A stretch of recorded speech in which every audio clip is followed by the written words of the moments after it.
Everybody, I'm Rick. It is Monday, February 10th, and I wanted to talk a little bit today about podcasts or specifically video podcast. I saw a press release this morning that Amy Poehler is doing another podcast with The Ringer, and it got me thinking about the fact that, streamers don't really seem to be embracing this idea of video podcast, which seems like a natural fit. I mean, if you're Peacock, and you're looking for cheap content that maybe people are going to click into, creating original video podcasts that involve Bravo personalities, that involve somebody like Amy Poehler, interviewing people, whatever it is, that's incredibly cheap programming to do, even when you're paying the talent a lot of money.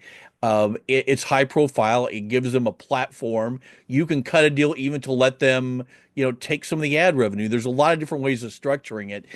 And I'm just shocked that no one's done that. You don't see Paramount Plus doing it, which seemed like a natural, and not just necessarily super mainstream stuff. I mean, it would be interesting. You do a video podcast when a new animated show launches, talking to the cast. Do a roundtable. Hey, blah blah blah. This is what the show's about. This is what the process was like.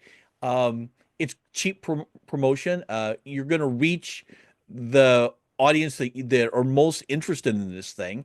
And while you may not have tens of millions of people watching, it's just a great fit all the way around and at a relatively cheap price. And honestly, I'm just surprised that no one's really bothered to do this. You see little odds and ends of things. A couple different times, MSNBC has taken stuff that they're doing, podcasts,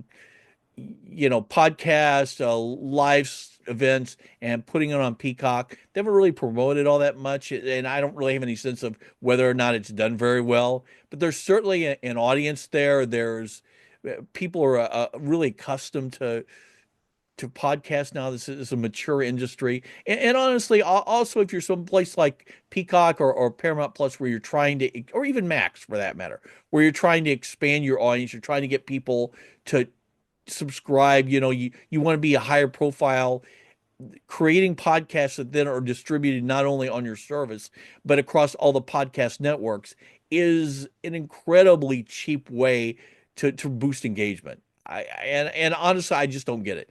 It seems like a natural kind of thing. Doing a podcast, these rewatch podcasts that cast members are doing.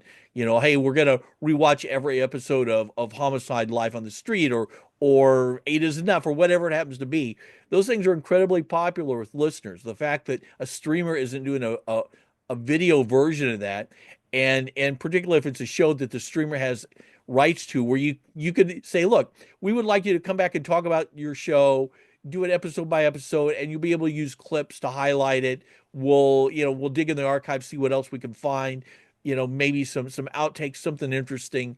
It just seems like such a natural way to reach out to an audience. And I just don't understand why no one has really pursued this. Maybe there's some reason that isn't apparent to me. And if there is, please feel free to reach out and say, hey, Rick, you're an idiot, because honestly, it's not the first time someone's told me that.